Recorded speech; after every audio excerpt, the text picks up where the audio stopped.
No a o projekte Kam putujú odpady s Naturpakom sa v tejto chvíli budeme rozprávať s Michalom Sebíňom zo spoločnosti Naturpak a takisto s Janou Menkinovou z Inštitútu aplikovanej ekológie DAFNE.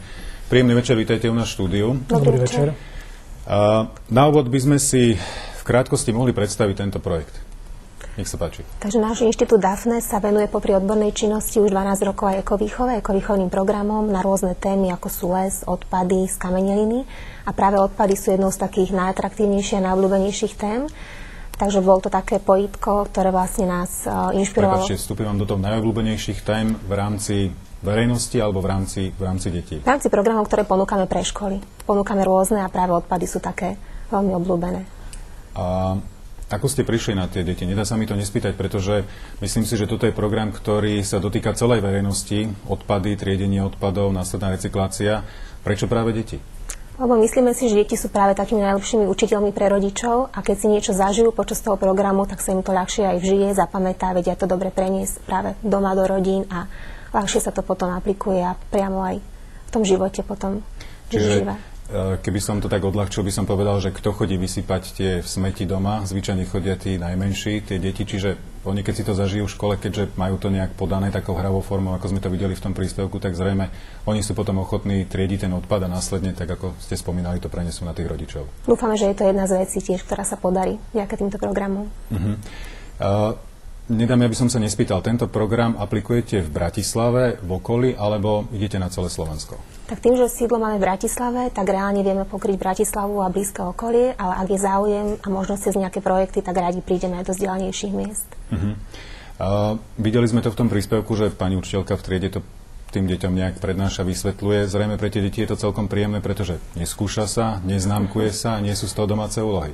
Áno, určite je to spestrenie hodiny, tým, že to nie je klasické vyučovanie a tým, že sa snažíme využívať rôzne pomôcky iné, ktoré bežne nevyužívajú, tak je to pre ne niečo nové a snažíme sa takisto povzbudiť ich, aby sa nad niečím zamysleli sami, aby pracovali aj v skupinách, využívame rôzne metódy pri tej výuke, takže veríme, že vždy to teda osloví aspoň nejakú časť tých detí, lebo je to veľmi ťažké niekedy. A je to pre deti pre prvý stupeň, alebo pre druhý stupeň, alebo je to pre všetkých? Konkrétne tento program robíme vlastne aj v materských školách, taký podobný teda na tému odpady, aj pre prvý stupeň, aj pre druhý stupeň. Pán Sebíň, ako funguje systém Naturpak? Systém Naturpak vznikol vlastne na základe zákona o obaloch a založili ho tzv. Povinné osoby v roku 2006. Povinné osoby vlastne podľa spomínaného zákona o obaloch sú firmy, ktoré dovážajú výrobky zabalené v obaloch alebo plnia výrobky do obalov, prípadne balia svoje produkty do obalov. A majú zo zákona o obaloch jednu dôležitú povinnosť, a to je povinnosť zabezpečiť zber a zhodnocovanie odpadov z obalov v určitom množstve.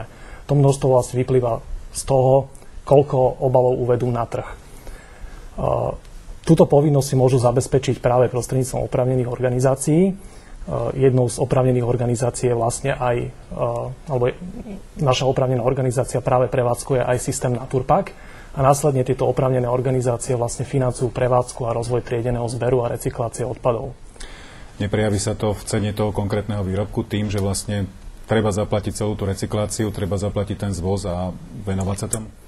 Určite sa to v cene výrobku prejaví, ale tá suma je veľmi malá, pretože poplatky do tohto systému sú stanovené na základe hmotnostných jednotiek, a každý si vie spočítať, koľko váži jedna PET fľaša alebo obalový papier. Nie sú to také veľké množstva, aby sa tá cena do tej výslednej sumy premietla nejak výrazne. Takisto mám jednu takú otázku, takú ľudovú by som povedal. Aj keď triedime ten odpad, veľa ľudí som videl, že tie PET fľaše ich otvorí, potom sa to snaží nejak ten vzduch z toho dostať von, aby ten objem tej fľaše sa zmenšil. Je to dôležité pre vás? Je to dôležité hlavne z toho, by som povedal, logistického hľadiska, pretože PET fľaša, hlavný objem vlastne to obaluje, alebo po vyprázdnení je teda vzduch. To znamená, keď sa PET fľaša stlačí a uzavrie sa opäť zátkou, tak ten vzduch sa vytlačí a tým viac PET fľaš sa zmestí do toho kontajnera a takisto tie vývozy nemusia byť také časté. A ako často sa robia tie vývozy? Máte to nejak zmapované, že či trebárs v Bratislave je to častejšie a na vidieku trebárs je to menej, alebo naopak?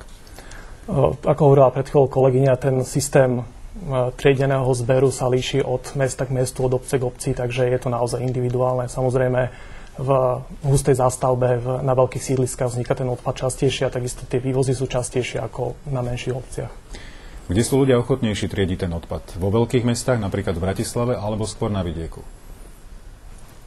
Nechám to na vás. Áno, viem z mojich skúseností, tak čo keď chodíme učiť mimo Bratislavu, tak vieme, že v tých menších obciach a mestách je to možno jednoduchšie. Tam tá komunita predsa len je menšia a ľahšie sa zavádza takýto nový systém. A v Bratislave nejaká osveta, okrem tohoto vášho programu, existuje pre tých dospelých? Áno, snažíme sa robiť aj podujatie pre verejnosť pri rôznych príležitostiach, či už ku Dňu zeme, keď je deň vody a podobne, takže tam zapájame aj verejnosť, rodičov a širšiu verejnosť. Ako to ľudia prijímajú? Veľmi pozitívne, máme veľmi pozitívne ohlasy, páči sa im to a väčšinou sa vrácajú na naše akcie. Pán Sebiň, ako vznikla spolupráca s Inštitútom aplikovanej ekológie? Ako som už spomínal, naša spoločnosť sa zaoberá zberom a zhodnocovaním odpadov a za veľmi dôležitú súčasť celého tohto systému považujeme práve vzdelávanie a environmentálnu výchovu. Keďže s Dafne sme spolupracovali už počas tohto ročného Dňa Zeme, tá spolupráca bola, myslím si, že veľmi dobrá. Rozhodli sme sa pokračovať aj ďalej a vlastne podporili sme jeden z programov, ktoré Dafne už aj v minulosti ponúkalo. Je to vlastne program, ktorý je zameraný na odpady a triedenie odpadov a vstúpili sme do toho vlastne ako partner, ktorý tento program podporil finančne aj materiálne a v podstate dnes je tento program ponúkaný školám za zľavnený poplatok a chceli sme dosiahnuť to, aby vlastne školy, ktoré majú menší rozpočet, si tento program mohli objednať a mohol sa aj na takýchto školách uskutočniť.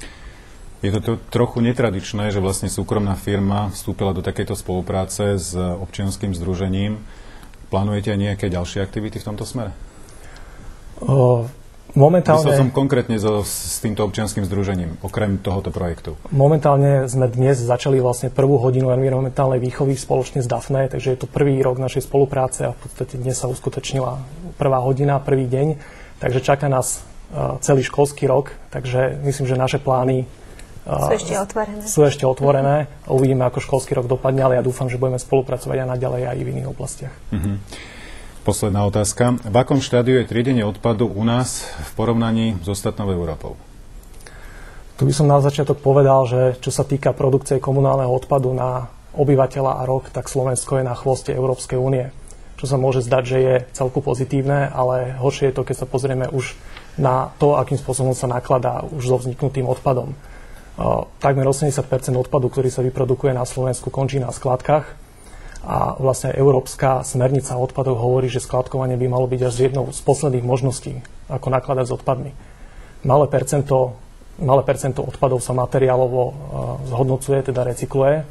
A práve preto sme vstúpili do tohto partnerstva, lebo dúfame, že aj takéto aktivity pomôžu postupne tento systém a stav zlepšiť. Na Slovensku je, ako som sa dočítal, takmer 6 000 čiernych skládok, kde je takmer 150 000 tón netriedeného odpadu. Zaoberáte sa aj týmto spolupráci napríklad s Ministerstvom životného prostredia, ako konkrétne vaša firma, alebo necháte to na ministerstvo, aby vyriešilo, lebo viem, že tieto zákony v rámci Európskej únie, má sa tam niečo zlepšovať, vždy sa tam niečo pridávalo, ale pripravuje sa nejaký úplne nový zákon. Čo sa týka spolupráce s Ministerstvom životného prostredia, minulý rok sa uskutočnila spoločná aktivita, ktorú tiež organizovalo Ministerstvo životného prostredia v spolupráci s mimovládnymi organizáciami, so súkromným sektorom, s oprávnenými organizáciami aj zberovými spoločnosťami a vlastne v rámci, na základe podnetov obyvateľov a fyzických osôb boli vlastne niektoré čierne skladky odstránené. Aj v tomto projekte sme vlastne vystupovali ako jeden z partnerov. Fajn. Ja vám v tejto chvíli ďakujem za návštevu aj za tieto zaujímavé informácie. Myslím, alebo teda dúfam v kutiku duše, že sme opäť podnetili ďalších ľudí na to, aby sa nejak tak pozitívnejšie pozerali na to triedenie odpadu. Myslím si, že je to pre celú spoločnosť a pre nás všetkých len prínosom.